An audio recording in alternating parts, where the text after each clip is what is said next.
The whole woke movement is sweeping through country music now, too.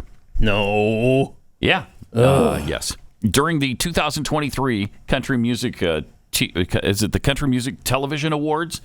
Anyway, the CMT Music Awards that were held in Austin, country music star Kelsey Ballerini performed her song, If You Go Down, I'm Going Down Too, with drag queens from RuPaul's Drag Race surrounding her.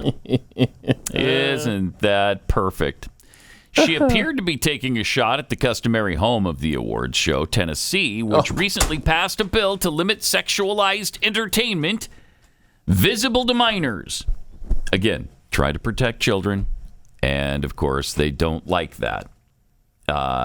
It creates a Class A misdemeanor offense for a person to engage in an adult cabaret performance on public property or in a location where the adult cabaret performance could be viewed by a person who's not an adult. I mean, seriously, is that where we're at? It is. If your instinct is to protect those who want to be sexual in front of children and not to support those who are trying to defend children and keep them from this stuff, it's unreal. It's a world turned upside down, man. Country music star Reba McEntire said she was disappointed with the bill. Okay. Wow. That surprises me. I wish they'd spend that much time and energy and money on feeding the homeless children, McEntire said. We've got a real problem in this country, she said. And to be worrying about men wanting to dress up as women, no, that's not the problem. Again, for the 1 millionth time, nobody had a problem with that before they started including children in this effort. God bless them to wear those high heels, she said. I feel for them. But let's center our attention on something that really needs attention. Yeah, because our children being protected. It's not worth our time, I guess, right, Reba? Country music singer John Rich, thank heaven for John Rich, and Travis Tritt. Travis Tritt, too, and a few others like this. But our friend John Rich took a swipe at the state of the CMT Awards on his social media account. No need to comment on the country music industry at this point. I'm just glad they're finally showing all you fans what they are really all about. Mm-hmm. That's interesting. I didn't realize this was happening. I mean, you knew that Tim McGraw and Faith Hill, who've been sounding off for years, you knew they were progressive, liberal, woke, but I didn't realize that it had infiltrated the entire industry to this extent. He said, I don't have the backing of the country music industry really much anymore. And that's okay. I'd rather have my freedom of speech than their approval any day of the week. Another country star who spoke out against woke culture was Travis Tritt, who announced he'd no longer work with Anheuser-Busch, the company, of course, that brews Budweiser and Bud Light, after, the whole transgender activist Dylan Mulvaney ad. I will be deleting all Anheuser-Busch products from my tour hospitality writer. I know many other artists who are doing the same, he said. Wow. Interesting. Because Maren Morris, you familiar with her? No. I'm not familiar with her. Is that country music? Yes. Definitely not. Yeah. Sucks when Karens try to hide their homophobia / transphobia behind their protectiveness of the children. Okay. You got me. Are you kidding me? Why? How? It's really incredible. I mean, this was the last vestige of an industry of entertainment where you could pretty well count on them being fairly conservative. There's no stone that's been left unturned by the left. There is no sacred ground. They've come for all of them. Successfully. Mm-hmm. They've successfully come for them all. Wow. That's really disappointing to see. Also, last year, a White House staffer dressed as an Easter bunny prevented Joe Biden from answering questions. Remember that about his botched Afghanistan withdrawal? Yep. This Easter, the administration released a useless official assessment to do pretty much the same thing. Yes.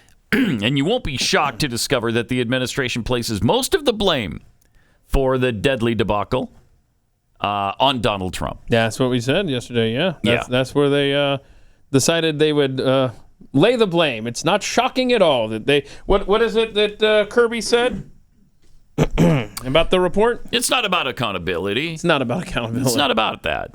Why would you even bring up accountability? Nobody here is accountable for anything.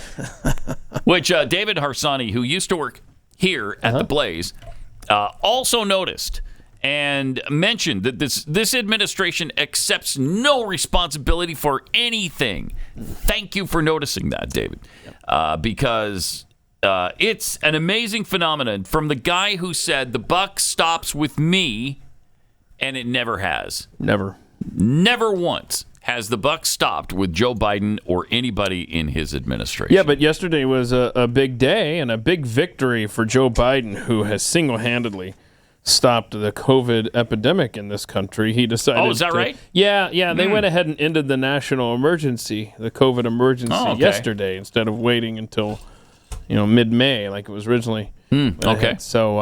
So since nobody's gotten COVID in the last, year, or very few anyway, I don't know. I never hear about it anymore. Yeah. At least in my circle. Let me tell you when you're going to hear about it. When are we going to hear about it? Okay. So you're going to hear about it just like I predicted for summer of 2022 to justify mail-in ballots and right, and so next year, drop boxes. So give it till next summer, and then you're going to hear if it's not COVID-19, it will be some excuse so that they will have more access to ballots. COVID-19, monkeypox, whatever. That's what they hung their hope on. Now there's well, there's a couple of things that they're trying to figure out if they're going to let the Ebola thing brew into something. And there's also this like fungus related to bats, but they've got time. They've got a year to get this figured out and what they're going to scare voters with to keep them at home. They're probably plotting it right now. These secret meetings that they have all the time. They've been plotting. And every once in a while we get a glimpse into those meetings and find out that, we had that audio from, was it 2017 or 18, where they were talking about almost the exact virus that then hit us the next year. Oh, well, they were talking about that was what was that called? That thing. Anyway, yeah, 2019, some kind of summit, and it was just October, right before it. So, yeah, good times. They're doing that again, I'm sure. Event 201, is that what it was? That might be it. I think so. Yeah, that might be it. By the way, it's National Pet Day. So don't forget to feed your pets today. It's their day. Do people normally forget to feed their pets? You forget to feed your pets. I hate when that happens. I mean, that may have been a more calculated message to my children. Oh, okay. So yeah, all right. So do they once in a while forget to feed your pets? Pet Day. Yeah. Because don't you have multiple pets? 2 dogs and a rabbit. Yeah. Okay. And it used to be cats. You were freaky cat people. Look, right? circumstances 2 or 3, 4. beyond my control ended up landing 4 cats with me. 4 cats. See, that's a problem. That's an issue. It was, Pat. Yeah. Also, I love this story. New York City continues to whine about their illegal alien problem. And so they're going to the federal government and begging them for $650 million to help them deal with the problem. They've taken in, get this, an average of 90 per day since July of last year. That's like 30 seconds in Texas. That's 32,000 migrants who are now living in city taxpayer-funded housing. Unlike Texas, where we've got, 7 million probably? And we have hundreds of thousands flooding across the border every single month. Last year it was, I think, 2.3 million that came across the border. Many of those in Texas. Probably most of those in Texas. I'm your nightmare. Yeah. Thank you for that. So yeah, they're freaked out in New York City about the fact that now they're having to deal with the problem because, again, the genius of the move by Greg Abbott our Texas governor, who decided, you know what? I'm going to start putting illegal immigrants on buses, and I'm going to send them up to New York City so they can deal with this problem too. New York City, Martha's Vineyard, we're gonna give them a taste. The right never comes up with something like this that is so successful. No, and that's why it's so impressive that he did this. I mean, name another policy that has so quickly highlighted the crisis at the border. There's nothing. And also exposed the hypocrisy of the left. And in some cases has even brought attitude adjustment on the part of people on the left. Like, the mayor of New York, who realizes it's a crisis now.